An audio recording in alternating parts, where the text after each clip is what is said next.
Hello friends, welcome to Ayush KSET Net online classes. Assistant Professor Kannada question paper part 3.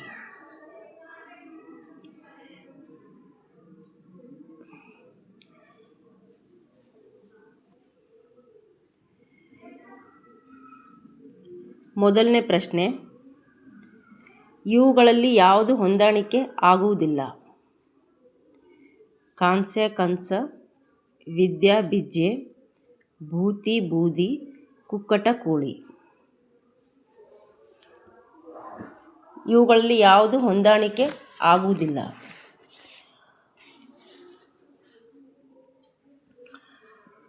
ಈ ಪದಗಳು ತತ್ಸಮ ತದ್ಭವ ರೂಪಗಳಲ್ಲಿದ್ದಾವೆ.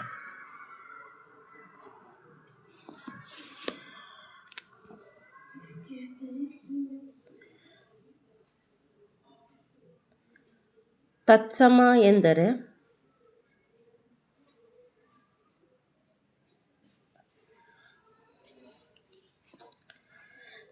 ಸಂಸ್ಕೃತದಿಂದ ವಿಕಾರ ಹೊಂದದೆ ಕನ್ನಡದಲ್ಲಿ ಬಳಸುವ ಶಬ್ದಗಳು. ಸಂಸ್ಕೃತದಿಂದ ವಿಕಾರ ಹೊಂದದೆ ಕನ್ನಡದಲ್ಲಿ ಬಳಸುವ ಶಬ್ದಗಳಿಗೆ ನಾವು ತತ್ಸಮ ಎಂದು ಕರೆಯುತ್ತೇವೆ. ತತ್ ಎಂದರೆ ಅದಕ್ಕೆ ಸಮ. ತತ್ ಅದಕ್ಕೆ, ಯಾವುದಕ್ಕೆ? ಸಂಸ್ಕೃತಕ್ಕೆ ಸಮ. ಸಂಸ್ಕೃತಕ್ಕೆ ಸಮಾನ ಎಂದು ಅರ್ಥ. ಇದನ್ನು ಕೆಲವರು ಸಮ ಸಂಸ್ಕೃತ ಎಂದು ಸಹ ಕರೆಯುತ್ತಾರೆ. ತತ್ಸಮವನ್ನು ಸಮ ಸಂಸ್ಕೃತ ಎಂದು ಸಹ ಕರೆಯುತ್ತಾರೆ.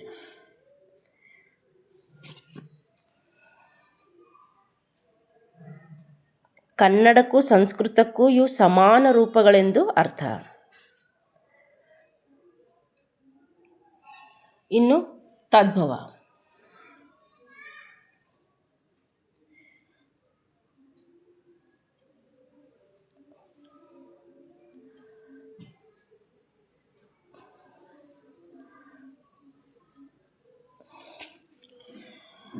ಸಂಸ್ಕೃತದಿಂದ ಕನ್ನಡಕ್ಕೆ ಬರುವಾಗ ಅಲ್ಪ ಸ್ವಲ್ಪ ವಿಕಾರವನ್ನಾಗಲಿ ಪೂರ್ಣ ವಿಕಾರವನ್ನಾಗಲಿ ಹೊಂದಿ ಬರುವ ಶಬ್ದಗಳನ್ನು ತದ್ಭವ ಎಂದು ಕರೆಯುತ್ತೇವೆ. ಸಂಸ್ಕೃತದಿಂದ ಕನ್ನಡಕ್ಕೆ ಬರುವಾಗ ಅಲ್ಪ ಸ್ವಲ್ಪ ವಿಕಾರವನ್ನಾಗಲಿ ಅಥವಾ ಪೂರ್ಣ ವಿಕಾರವನ್ನಾಗಲಿ ಹೊಂದಿ ಬಂದಿರುವ ಶಬ್ದಗಳನ್ನು ನಾವು ತದ್ಭವ ಎಂದು ಕರೆಯುತ್ತೇವೆ.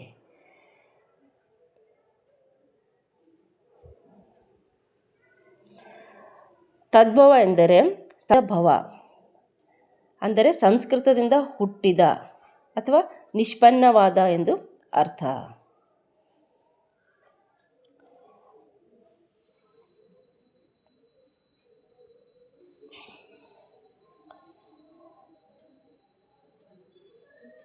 ಇಲ್ಲಿ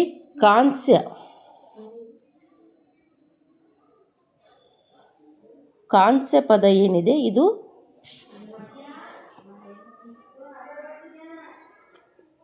ತತ್ಸಮ ಇದೆ. ಇದರ ಜೋಡಿ ಕಂಸ ಎಂದು ಕೊಟ್ಟಿದ್ದಾರೆ. ಇಲ್ಲಿ ಕಂಸ ಆಗಬಾರ್ದು, ಸರಿ ಉತ್ತರ ಕಂಚು.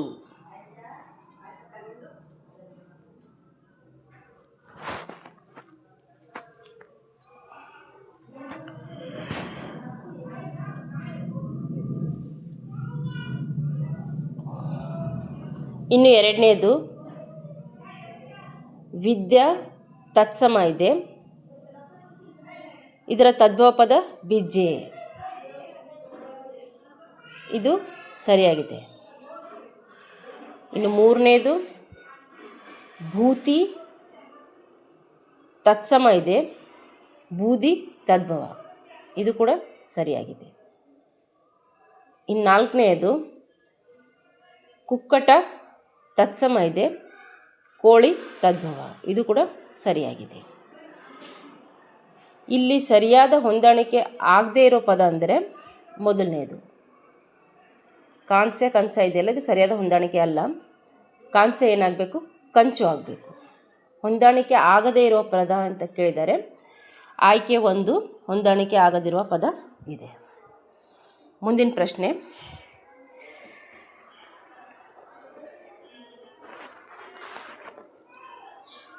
ಕೆಳಗಿನವುಗಳಲ್ಲಿ ಯಾವುದು ಹೊಂದಾಣಿಕೆ ಆಗುತ್ತದೆ ಎಂದು ಕೇಳಿದ್ದಾರೆ. ಕೆಳಗಿನವುಗಳಲ್ಲಿ ಯಾವುದು ಹೊಂದಾಣಿಕೆ ಆಗುತ್ತದೆ? ಮೊದಲನೇದು ವಂಶವೃಕ್ಷವಾದ ಚಾರ್ಲ್ಸ್ ಡಾರ್ವಿನ್, ಎರಡನೇದು ತೊದಲ್ನುಡಿವಾದ ಲಿಬ್ನಿಸ್, ಮೂರನೇದು ತರಂಗವಾದ ಜೋಹನ್ ಸ್ಮಿತ್, ನಾಲ್ಕನೇದು ಅನುರಣವಾದ ಉಂಡ್ತು.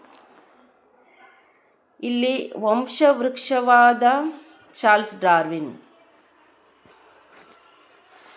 ವಂಶವೃಕ್ಷವಾದ ಚಾರ್ಲ್ಸ್ ಡಾರ್ವಿನ್ ತಪ್ಪಾಗಿದೆ.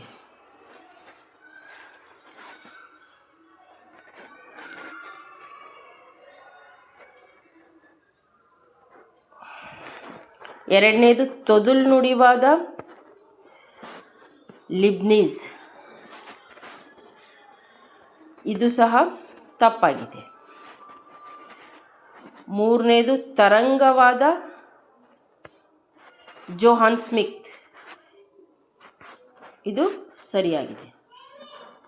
ನಾಲ್ಕನೇದು ಅನುರಣವಾದ ಉಂಡ್ತು, ಇದು ತಪ್ಪಾಗಿದೆ. ಇಲ್ಲಿ ಆಯ್ಕೆ ಸಿ ಸರಿಯಾಗಿದೆ.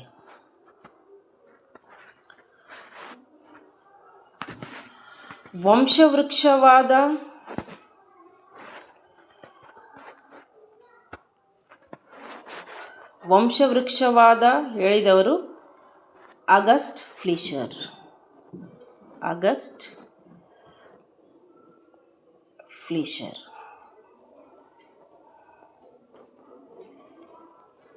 ಚಾರ್ಲ್ಸ್ ಡಾರ್ವಿನ್ ಹೇಳಿದವಾದ ಟಾಟಾವಾದ.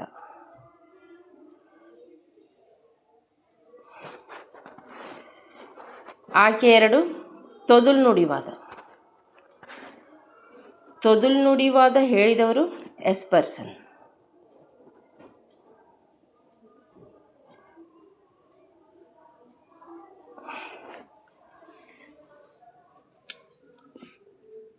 ಎಸ್ಪರ್ಸನ್ ಸಂಗೀತವಾದ ಸಹ ಹೇಳುತ್ತಾನೆ, ಸಂಗೀತವಾದ.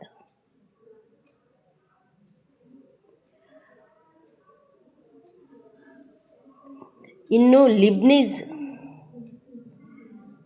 ಲಿಬ್ನಿಸ್ ಅನುಕರಣವಾದ.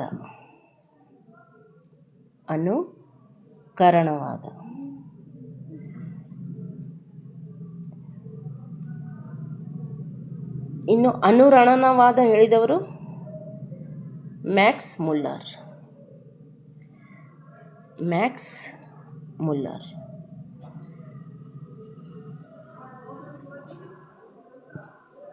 ಉಂಡ್ತು ಹೇಳಿದ್ದು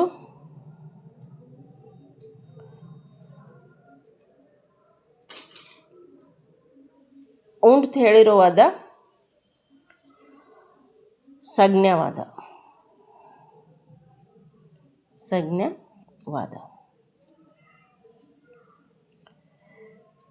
ಇಲ್ಲಿ ಸರಿಯಾದ ಉತ್ತರ ಸಿ.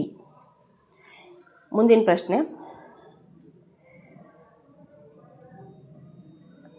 ಕೇಶಿರಾಜನು ಹೇಳಿರುವ ಕನ್ನಡ ಅಸಾಧಾರಣ ಲಕ್ಷಣಗಳಲ್ಲಿ ಇದು ಒಂದು. ಕೇಶಿರಾಜ ತನ್ನ ಶಬ್ದಮಣಿ ದರ್ಪಣ ಗ್ರಂಥದಲ್ಲಿ ಸುಮಾರು 9 ಕನ್ನಡದ ಅಸಾಧಾರಣ ಲಕ್ಷಣಗಳನ್ನು ಹೇಳುತ್ತಾನೆ. ಎಷ್ಟು? ಸುಮಾರು 9 ಕನ್ನಡದ ಅಸಾಧಾರಣ ಲಕ್ಷಣಗಳು. ಅವು ಕನ್ನಡದ ವಿಶಿಷ್ಟತೆ ಆಗಿವೆ. ಅವು ಬೇರೆ ಯಾವ ಭಾಷೆಯಲ್ಲಿ ಕಂಡುಬರುವುದಿಲ್ಲ. ಅವು ಕನ್ನಡದ ವಿಶಿಷ್ಟತೆ ಎಂದು ಕೇಶಿರಾಜ ಹೇಳುತ್ತಾನೆ. ಆ 9 ಯಾವುವೆಂದರೆ, ಮೊದಲನೇದು ಗಮಕ ಸಮಾಸ. ಎರಡನೇದು ರಳ ಕುಳಕ್ಷಳ, ರಳ ಕುಳ ಕ್ಷಳ. ಮೂರನೇದು ಶ್ರುತಿ ಸಹಿಯ ಸಂಧಿ.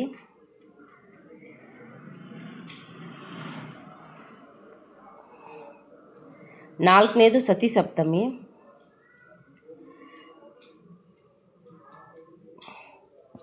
ಐದನೇದು ಸಮಸಂಸ್ಕೃತ,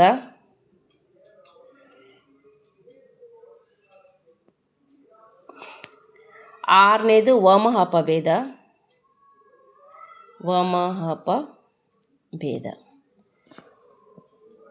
ಏಳನೇದು ವಿರಹಿತಾವ್ಯಯ ಸಂಸ್ಕೃತ ಲಿಂಗ.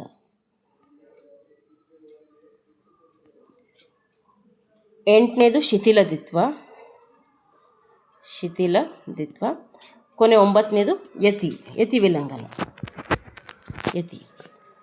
ಈ ರೀತಿ ಒಟ್ಟು 9 ಗಮಕ ಸಮಾಸ, ರಳಕುಳಕ್ಷಳ, ಶ್ರುತಿಸಹ್ಯ ಸಂಧಿ, ಸತಿಸಪ್ತಮಿ, ಸಮಸಂಸ್ಕೃತ, ವಾಮಹಪಭೇದ, ವಿರಹಿತಾವ್ಯಯ ಸಂಸ್ಕೃತ ಲಿಂಗ, ಶಿಥಿಲದ್ವಿತ್ವ, ಯತಿವಿಲಂಘನ. ಸುಮಾರು 9 ಕನ್ನಡದ ಅಸಾಧಾರಣ ಲಕ್ಷಣಗಳನ್ನು ಹೇಳುತ್ತಾನೆ.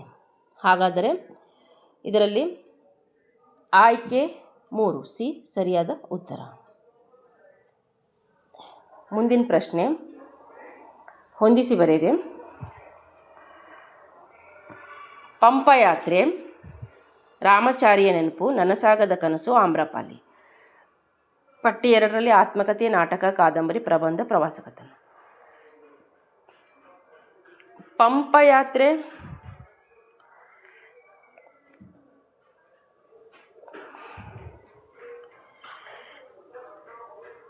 ಪಂಪಯಾತ್ರೆ ಒಂದು ಪ್ರವಾಸಕಥನ. ಪಂಪಯಾತ್ರೆ ರಚಿಸಿದವರು ವಿ ಸಿ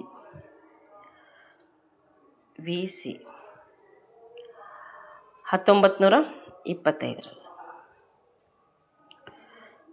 ಪಂಪಯಾತ್ರೆ ಪ್ರವಾಸಕಥನ. ಇನ್ನು ರಾಮಚಾರಿಯ ನೆನಪು, ಇದನ್ನು ರಚಿಸಿದವರು ಪೂತಿನ. ಇದೊಂದು ಪ್ರಬಂಧ. ಇನ್ನು ನನಸಾಗದ ಕನಸು, ಇದೊಂದು ಆತ್ಮಕಥೆ. ಇದನ್ನು ರಚಿಸಿದವರು ಕಡಿದಾಳ್ ಮಂಜಪ್ಪ.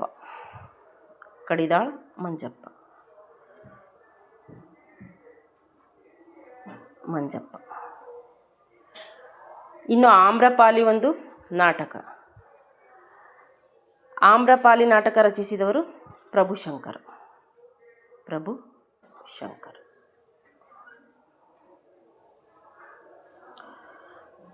ಮುಂದಿನ ಪ್ರಶ್ನೆ,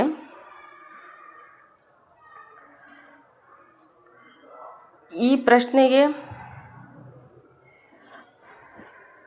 ಯಾವುದೇ ಮಾಹಿತಿ ನೀಡಿಲ್ಲ. ಇಲ್ಲಿ ಈ ಕೃತಿಗಳು ಯಾವುವು ಅಥವಾ ಯಾರು ರಚಿಸಿದ್ದಾರೆ ಅಂತಲೂ ಸಹ ಕೇಳಿಲ್ಲ. ಹಾಗೂ ಇವುಗಳು ಕಾಲಾನುಕ್ರಮ ಅಂತಲೂ ಕೇಳಿಲ್ಲ, ಅಥವಾ ಹೊಂದಿಸಿ ಬರೆಯಿರಿ ಅಂತಲೂ ಕೇಳಿಲ್ಲ. ಕೇವಲ ಪ್ರಶ್ನೆಗಳನ್ನು ನೀಡಿದಾರಷ್ಟೇ.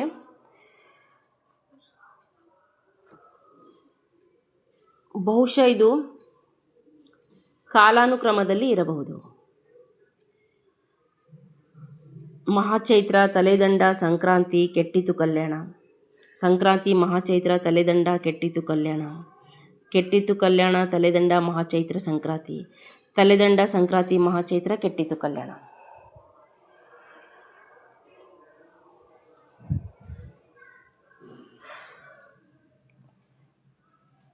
ಇದರಲ್ಲಿ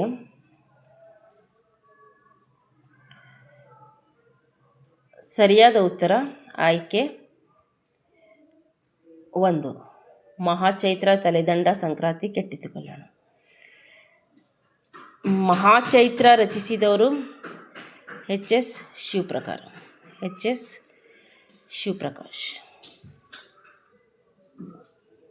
1931. ಇನ್ನು ತಲೆದಂಡ ಗಿರೀಶ್ ಕಾರ್ನಾಡ್.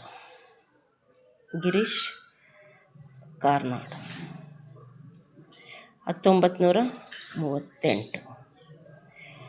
ಇನ್ನು ಲಂಕೇಶ್, ಯಾವುದು? ಸಂಕ್ರಾಂತಿ ಲಂಕೇಶ್. 1900, ಇದು ಸಹ 38.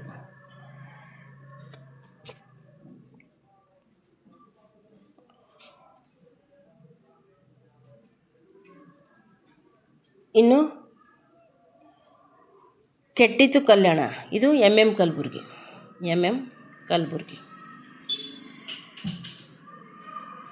ಇದು ಸಹ 1938.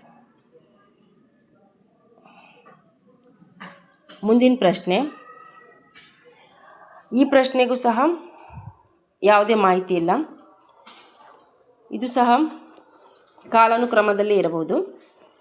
ಶಾಮಣ್ಣ ಕಪ್ಪು ನಿಜಲಿಂಗ ಆಸ್ತಿ. ನಿಜಲಿಂಗ ಶಾಮಣ್ಣ ಕಪ್ಪು ಆಸ್ತಿ. ಕಪ್ಪು ಆಸ್ತಿ ಶಾಮಣ್ಣ ನಿಜಲಿಂಗ. ಆಸ್ತಿ ಕಪ್ಪು ಶಾಮಣ್ಣ ನಿಜಲಿಂಗ. ಇವುಗಳೆಲ್ಲ ಕುಂ ವೀರಭದ್ರಪ್ಪ ಅವರ ಕೃತಿಗಳಾಗಿವೆ. ಇದರಲ್ಲಿ ಸರಿಯಾದ ಉತ್ತರ ಆಯ್ಕೆ 3. ಕಪ್ಪು ಕೃತಿ 1980. ಕಪ್ಪು ಕೃತಿ. ಆಸ್ತಿ 1983. ಆಸ್ತಿ. ಶಾಮಣ್ಣ 1998. ಶಾಮಣ್ಣ.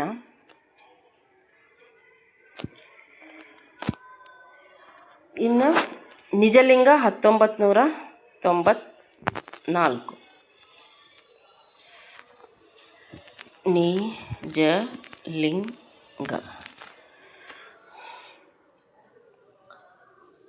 ಇಲ್ಲಿ ಆಯ್ಕೆ ಸಿ ಸರಿಯಾದ ಉತ್ತರ.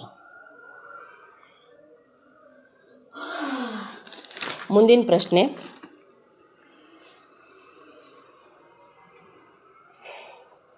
ಇವು ತತ್ಪುರುಷ ಸಮಾಸಕ್ಕೆ ಉದಾಹರಣೆಗಳು. ಹೆಜ್ಜೆಯನ್ನು ಬೆಟ್ಟದವರೆ ಮರಗಾಲು ಹೊರಮೈ. ಯಾವ ತತ್ಪುರುಷ ಸಮಾಸ? ಹೆಜ್ಜೆಯನ್ನು ತತ್ಪುರುಷನ, ಬೆಟ್ಟದವರೆ ಮರಗಾಲು ಹೊರಮೈ ಯಾವುದು?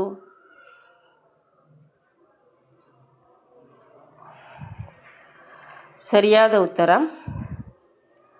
ಬಿ ಹಾಗೂ ಸಿ. ಬಿ ಮತ್ತು ಸಿ. ಬೆಟ್ಟದವರೆ ಮರಗಾಲು. ಇದು ಹೆಜ್ಜೆಯನ್ನು ಕರ್ಮಧಾರೆಯ. ಇನ್ನು ಹೊರಮೈ ಅಂಶಿ ಸಮಾಸ ಆಗುತ್ತೆ. ಬೆಟ್ಟದವರೆ ಮರಗಾಲು ಏನಾಗುತ್ತೆ? ತತ್ಪುರುಷ ಸಮಾಸ. ಮುಂದಿನ ಪ್ರಶ್ನೆ. ಇವು ಹಿಂದೂಸ್ತಾನಿಯಿಂದ ಬಂದ ಪದಗಳು. ಹಿಂದೂಸ್ತಾನಿ ಭಾಷೆಯಿಂದ ಬಂದ ಪದಗಳು ಯಾವ್ಯಾವು? ಅಲ್ಮಾರು, ಜಮೀನು, ಚುನಾವಣೆ, ಬಡಗಿ. ಅಲ್ಮಾರು ಪೋರ್ಚುಗೀಸ್ ಪದ ಇದೆ. ಇದು ಹಿಂದೂಸ್ತಾನಿ ಅಲ್ಲ, ಪೋರ್ಚುಗೀಸ್. ಹಾಗಾಗಿ ಜಮೀನು, ಚುನಾವಣೆ. ಬಿ ಮತ್ತು ಸಿ ಸರಿಯಾದ ಉತ್ತರ. ಮುಂದಿನ ಪ್ರಶ್ನೆ. ಕಮ್ಮಿತು ನಾಡು ಕನ್ನಾಡು ಎಂದು ಹೇಳಿದವರು ಯಾರು? ಕಮ್ಮಿತು ನಾಡು ಕಮ್ನಾಡು ಎಂದು ಹೇಳಿದವರು ಆರ್ ನರಸಿಂಹಾಚಾರ್, ಹಟ್ಟಿಯಂಗಡಿ ನಾರಾಯಣರಾವ್, ಎಂ ಗೋವಿಂದ ಪೈ, ಶಂಭಾ ಜೋಶಿ. ಯಾರು ಹೇಳಿದ್ದಾರೆ? ಸರಿಯಾದ ಉತ್ತರ ಆರ್ ನರಸಿಂಹಾಚಾರ್. ಹಟ್ಟಿಯಂಗಡಿ ನಾರಾಯಣರಾಯರು ಕರು ಪ್ಲಸ್ ನಾಡು,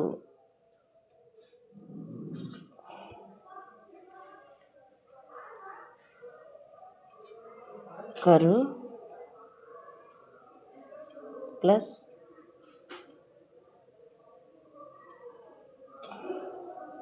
ನಾಡು, ಕರುನಾಡು ಅಂದರೆ ಎತ್ತರದ ಪ್ರದೇಶ ಎಂದು ಹೇಳಿದ್ದಾರೆ. ಅದೇ ರೀತಿ ಶಂಭಾ ಜೋಶಿಯವರು ಕನ್ನಡ ಎನ್ನುವುದು ಕನ್ ಧಾತುವಿನಿಂದ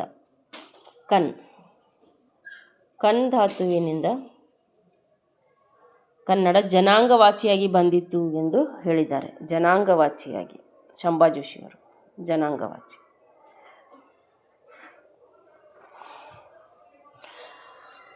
ಮುಂದಿನ ಪ್ರಶ್ನೆ. ಇವು ವೃದ್ಧಿ ಸಂಧಿಗೆ ಉದಾಹರಣೆಗಳು. ವೃದ್ಧಿ ಯಾವ್ಯಾವು? ವನೌಷಧ, ಅತ್ಯುಗ್ರ, ಏಕೈಕ, ನರೇಂದ್ರ. ವನೌಷಧ, ಅತ್ಯುಗ್ರ, ನರೇಂದ್ರ, ಏಕೈಕ ಯಾವುದು ವೃದ್ಧಿ ಸಂಧಿ? ಸರಿಯಾದ ಉತ್ತರ ವನೌಷಧ, ಏಕೈಕ. ಎ ಮತ್ತು ಸಿ. ವೃದ್ಧಿ ಸಂಧಿ ನಿಯಮ ಏನಂದರೆ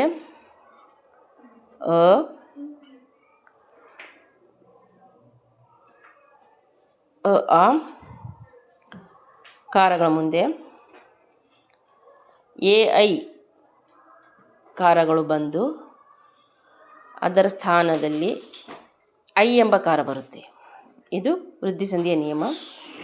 ಇನ್ನೊಂದು ಆ ಕಾರಗಳ ಮುಂದೆ ಔ ಕಾರಗಳು ಬಂದು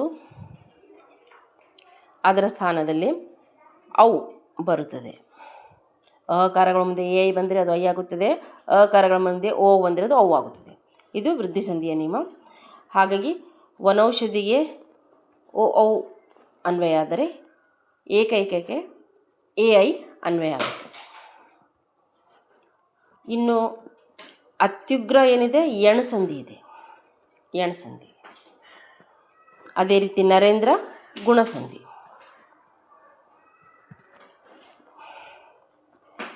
ಮುಂದಿನ ಪ್ರಶ್ನೆ, ಕೇಶಿರಾಜನು ಕನ್ನಡದ ವೈಶಿಷ್ಟ್ಯಗಳಲ್ಲಿ ಛಂದಶಾಸ್ತ್ರ ಮತ್ತು ಭಾಷಾ ಸ್ವರೂಪಕ್ಕೆ ಸಂಬಂಧಿಸಿದವು. ಈಗಾಗಲೇ ನಿಮಗೆ ತಿಳಿಸಿದ್ದೇನೆ, ಸುಮಾರು 9 ಕನ್ನಡದ ವೈಶಿಷ್ಟ್ಯಗಳನ್ನು ಆತ ಹೇಳ್ತಾನೆ. ಅದರಲ್ಲಿ ಛಂದಸ್ಸು ಮತ್ತು ಭಾಷಾ ಸ್ವರೂಪಕ್ಕೆ ಯಾವ ಸಂಬಂಧಿಸಿದೆ ಈ 4 ಆಯ್ಕೆಗಳಲ್ಲಿ ಅನ್ನೋದು ಗುರುತಿಸಬೇಕು. ಛಂದಸ್ಸು ಮತ್ತು ಭಾಷಾ ಸ್ವರೂಪಕ್ಕೆ ಯಾವ್ಯಾವ ಸಂಬಂಧಿಸಿವೆ? ಸತಿ ಸಪ್ತಮಿನ, ಯತಿ ವಿಲಂಘನ, ರಳಕುಳಕ್ಷಳನ, ಗಮಕ ಸಮಾಸನ. ಇವುಗಳಲ್ಲಿ ಸರಿಯಾದ ಉತ್ತರ ಯತಿ ಒಂದು, ರಳಕುಳಕ್ಷಳ. ಇವೆರಡೂ ಏನಾಗಿವೆ? ಛಂದಸ್ಸು ಮತ್ತು ಭಾಷೆ. ಯತಿ ಏನಿದೆ ಛಂದಸ್ಸಿಗೆ ಸಂಬಂಧಿಸಿದರೆ, ಭಾಷಾ ಸ್ವರೂಪಕ್ಕೆ ರಳಕುಳಕ್ಷಳಗಳು ಸಂಬಂಧಿಸಿವೆ. ಮುಂದಿನ ಪ್ರಶ್ನೆ, ಕಂದ ಶಬ್ದದ ಸಮರ್ಪಕ ನಿಷ್ಪತ್ತಿ ಕ್ರಮ ಸ್ಕಂದಕ, ಖಂದ, ಖಂದ, ಕಂದ. ಅಂದರೆ ಕಂದ ಶಬ್ದ ಯಾವ ರೀತಿ ಹುಟ್ಕೊಳ್ಳುತ್ತು? ಕಂದ ಶಬ್ದ ಸಮರ್ಪಕ ಅಂದರೆ ಅದರ ಸರಿಯಾದ ರೀತಿ ಯಾವ ಕ್ರಮದಲ್ಲಿ ಸರಿಯಾದ ಕ್ರಮ ಯಾವುದಿದೆ ಅಂತ ಹೇಳಿದ್ದಾರೆ. ಸ್ಕಂದಕ, ಖಂದ, ಖಂದ, ಕಂದ ಎಂದು ಹೇಳಿದ್ದಾರೆ. ಈ ರೀತಿ ಕಂದದ ಸರಿಯಾದ ಕ್ರಮ ಹೇಳಿದವರು ಯಾರು?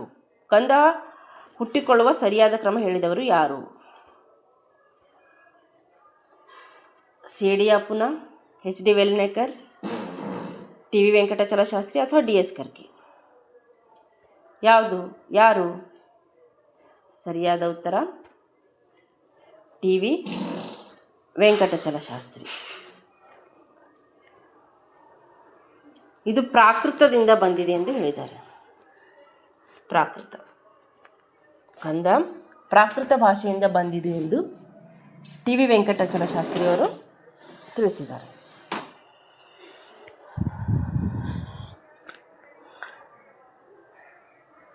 ಮುಂದಿನ ಪ್ರಶ್ನೆ, ನಂದಿ ಛಂದೋ ವರ್ಣವ ಎಂಬ ಛಂದೋ ಗ್ರಂಥವನ್ನು ರಚಿಸಿದ ಛಂದೋ ಲಾಕ್ಷಣಿಕ. ನಂದಿ ಛಂದೋ ವರ್ಣವ, ನಂದಿ ಛಂದೋ ವರ್ಣವ. ಇದನ್ನು ರಚಿಸಿದವರು ಪಿಂಗಲ, ವೀರಭದ್ರಕವಿ, ಈಶ್ವರಕವಿ, ಜಯಕೀರ್ತಿ. ಆಯ್ಕೆ 2 ಸರಿಯಾದ ಉತ್ತರ, ವೀರಭದ್ರಕವಿ.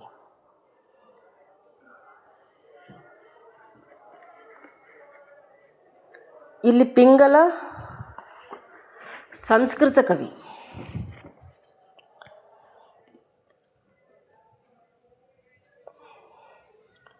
ಸಂಸ್ಕೃತದ ಛಂದಸ್ಸಿನ ಆದಿಕವಿ ಅಂತೂ ನಾವು ಕರಿತೀವಿ. ನಾಗವರ್ಮನ ಛಂದೋಬುದ್ಧಿ ಮೇಲೆ ಈತನ ಪ್ರಭಾವ ಕಂಡುಬರುತ್ತದೆ. ಯಾರ್ದು? ಪಿಂಗಲನ. ಛಂದಸೂತ್ರ ಈತನ ಕೃತಿ. ಛಂದಸೂತ್ರ ಸಂಸ್ಕೃತದಲ್ಲಿ. ಇನ್ನು ಈಶ್ವರ ಕವಿ ಕನ್ನಡ ಕವಿ, ಆದರೆ ಈತನ ಮೇಲೆ ತೆಲುಗು ಪ್ರಭಾವ ಆಗಿರುವುದರಿಂದ ತೆಲುಗು ಕವಿ ಅಂತ ಸಹ ಕರಿಬಹುದು. ಜಿಹ್ವಾ ಬಂಧನ ಈತನ ಕೃತಿ. ಜಿಹ್ವಾ ಬಂಧನ.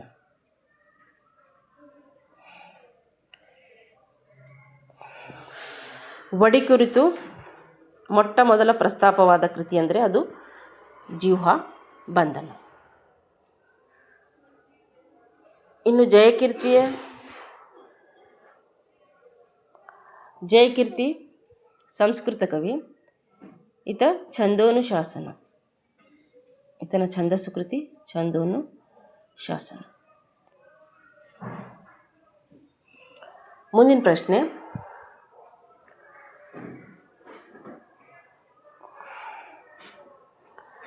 ಪ್ರಾಸ ಪ್ರಕಾರಗಳಾದ ಸುಕರ ಪ್ರಾಸ, ಅನುಪ್ರಾಸ, ದುಷ್ಕರ ಪ್ರಾಸ, ಅಂತ್ಯಪ್ರಾಸ, ದ್ವಿಪ್ರಾಸಗಳನ್ನು ಹೇಳಿದ ಛಂದೋ ಲಾಕ್ಷಣಿಕ. ಪ್ರಾಸ ಪ್ರಕಾರಗಳಾದ ಸುಕರ, ಅನುಪ್ರಾಸ, ದುಷ್ಕರ, ಅಂತ್ಯಪ್ರಾಸ ಇವುಗಳನ್ನು ಹೇಳಿದ ದ್ವಿಪ್ರಾಸ, ಇವುಗಳನ್ನು ಹೇಳಿದ ಲಾಕ್ಷಣಿಕ ಅಥವಾ ಛಂದೋ ಲಾಕ್ಷಣಿಕ ಯಾರು ಅಂದರೆ ಶ್ರೀವಿಜಯ, ಗುಣಚಂದ್ರ, ನಾಗವರ್ಮ, ಈಶ್ವರಕವಿ. ಸರಿಯಾದ ಉತ್ತರ ಗುಣಚಂದ್ರ. ಮುಂದಿನ ಪ್ರಶ್ನೆ,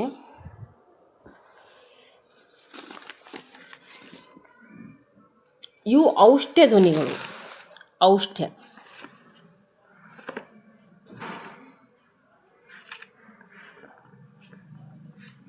ಯಾವ್ಯಾವ ಔಷ್ಟ್ಯ ಧ್ವನಿಗಳು?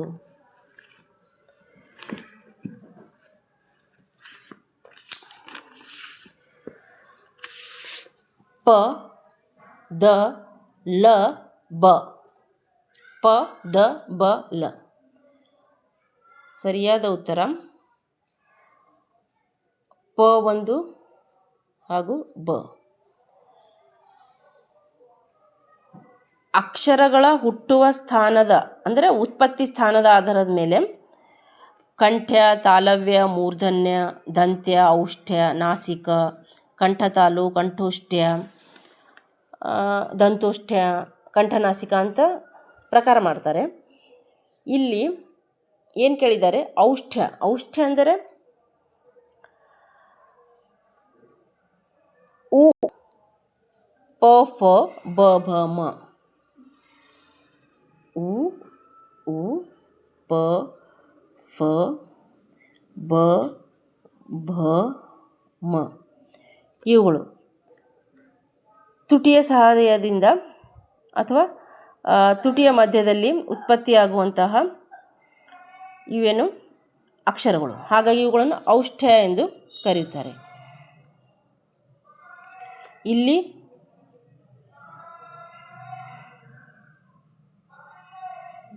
ಎ ಮತ್ತು ಡಿ ಸರಿಯಾದ ಉತ್ತರ. ಇನ್ನು ಎರಡನೇ ಅಕ್ಷರ ಏನಿದೆ ದ. ದ ಇದು ದಂತ್ಯಾಕ್ಷರ. ತ, ಥ, ದ, ದನ ದಂತ್ಯಾಕ್ಷರ. ಇನ್ನು ಮೂರನೇದು ಲ. ಲ ಸಹ ದಂತ್ಯಾಕ್ಷರ. ಇದು ಸಹ ದಂತ್ಯಾಕ್ಷರ. ಮುಂದಿನ ಪ್ರಶ್ನೆ, ಹೊಂದಿಸಿ ಬರೆಯಿರಿ.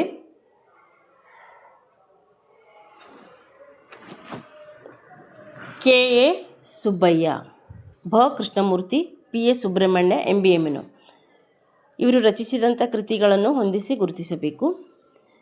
ಕೆ ಎ ಸುಬ್ಬಯ್ಯ ಇವರ ಕೃತಿ ಆಯ್ಕೆ 5.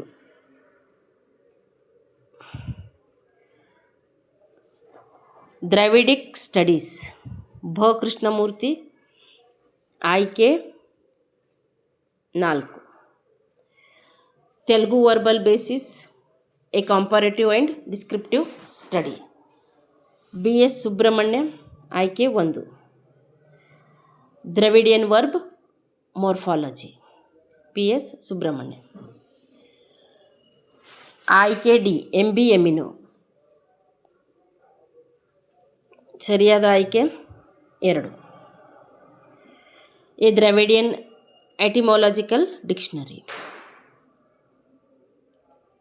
ಇಲ್ಲಿ ಆಯ್ಕೆ 2 ಸರಿಯಾದ ಉತ್ತರ. ಮುಂದಿನ ಪ್ರಶ್ನೆ, ದೇಶದ ಕುಲಬೋರನ ಪದಗಳಲ್ಲಿ ಈ ವಿಭಕ್ತಿ ಪ್ರತ್ಯಯವಿದೆ. ದೇಶದ ಕುಲಬೋರನ ಯಾವುದೂ ಇಲ್ಲ. ಷಷ್ಠಿ ವಿಭಕ್ತಿ, ಪಂಚಮಿ ವಿಭಕ್ತಿ, ಸಪ್ತಮಿ ವಿಭಕ್ತಿ ಇದೆ. ದೇಶದ ಕುಲಬೋರನ ಇದು ಹಲ್ಮಿಡಿ ಶಾಸನದಲ್ಲಿ ಬರುವ ಪದ. ಹಲ್ಮಿಡಿ ಶಾಸನ. ಹಲ್ಮಿಡಿ ಶಾಸನ ಎಂದರೆ ಪೂರ್ವದ ಹಳೆಗನ್ನಡ. ಪೂರ್ವದ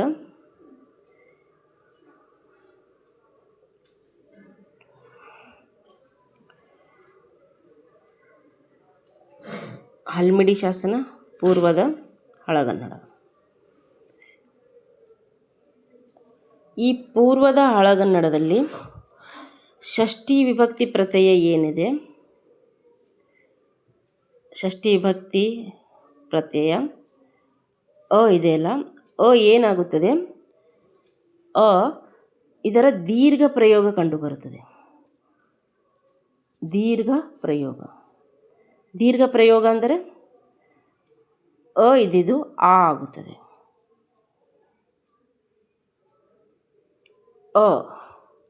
ಷಷ್ಠಿ ವಿಭಕ್ತಿ ಪ್ರತ್ಯಯ ದೀರ್ಘ ಪ್ರಯೋಗ.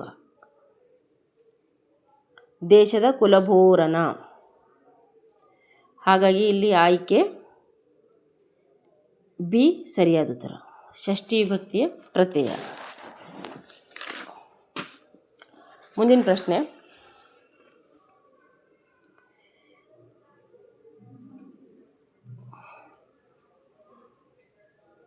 ಇವು ಏಕೈಕ ಹಸ್ತಪ್ರತಿಯಿಂದ ಸಂಪಾದನೆಗೊಂಡ ಕೃತಿಗಳು. ಏಕೈಕ ಹಸ್ತಪ್ರತಿ. ಆಯ್ಕೆಗಳು: ಲಕ್ಕಂಡ ದಂಡೇಶನ ಶಿವತತ್ವ ಚಿಂತಾಮಣಿ ಮತ್ತು ಷಡಕ್ಷರ ಕವಿಯ ರಾಜಶೇಖರ ವಿಳಾಸ, ಚೌಂಡರಸನ ನಳಚರಿತ್ರೆ ಮತ್ತು ಎರಡನೇ ನಾಗವರ್ಮನ ವರ್ಧಮಾನ ಪುರಾಣ, ರನ್ನನ ಗದಾಯುದ್ಧ ಮತ್ತು ಜನ್ನನ ಯಶೋಧರ ಚರಿತ್ರೆ, ಶಿಶುಮಾಯಣ್ಣನ ತ್ರಿಪುರಧನ ಸಾಂಗತ್ಯ ಮತ್ತು ಶಾಂತ ನಿರಂಜನನ ಅಬ್ಬಲೂರು ಚರಿತ್ರೆ. ಇದಕ್ಕೆ ಸರಿಯಾದ ಆಯ್ಕೆ ಬಿ.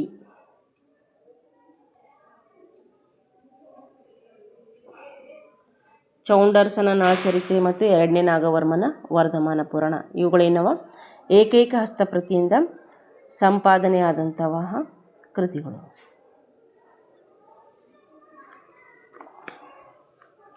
ಮುಂದಿನ ಪ್ರಶ್ನೆ, ರೆವರೆಂಡ್ ಎಫ್ ಕಿಟಲರ ಕನ್ನಡ ಇಂಗ್ಲಿಷ್ ನಿಘಂಟನ್ನು ವಿಸ್ತರಿಸಿ 4 ಸಂಪುಟಗಳಲ್ಲಿ ಪ್ರಕಟಿಸಿದ ವಿಶ್ವವಿದ್ಯಾಲಯ ಯಾವುದು? ಮೈಸೂರು ವಿಶ್ವವಿದ್ಯಾಲಯ, ಕರ್ನಾಟಕ ವಿಶ್ವವಿದ್ಯಾಲಯ, ಮಂಗಳೂರು, ಮದ್ರಾಸ್. ಇದರಲ್ಲಿ ಸರಿಯಾದ ಉತ್ತರ ಮದ್ರಾಸ್ ವಿಶ್ವವಿದ್ಯಾಲಯ. ಮುಂದಿನ ಪ್ರಶ್ನೆ, ಇವುಗಳಿಗೆ ಗುರುಲಘು ಮಾತ್ರೆಯನ್ನು ಹಾಕಬೇಕು. ಕಿಡಿಯುಂ ಕೆಂಡಂಗಳಂ ಸೂಸಿದಪು ವಹಿತರಂ ನೋಡಿ ಪಂಕಜೆ ವಕ್ತ್ರೆಂ. ಇವುಗಳ ಗುರುಲಘು ಪ್ರಸ್ತಾರ ಯಾವುದೆಂದರೆ ಆಯ್ಕೆ ಡಿ.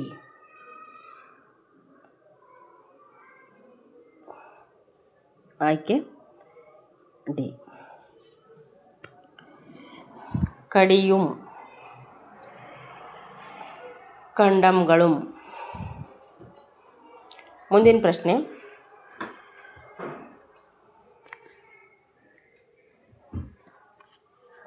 ವೈಸಿ ಭಾನುಮತಿಯವರು ಸಂಪಾದಿಸಿದ ಕೃತಿಗಳು. ವೈಸಿ ಭಾನುಮತಿಯವರು ಸಂಪಾದಿಸಿದ ಕೃತಿಗಳು: ಏಕೋರಾಮೇಶ್ವರ ಪುರಾಣ, ನಿಜಲಿಂಗ ಚಿಕ್ಕಯ್ಯನ ಸಾಂಗತ್ಯ, ಸಾನಂದ ಚರಿತೆ, ಶಿವತತ್ವ ಚಿಂತಾಮಣಿ.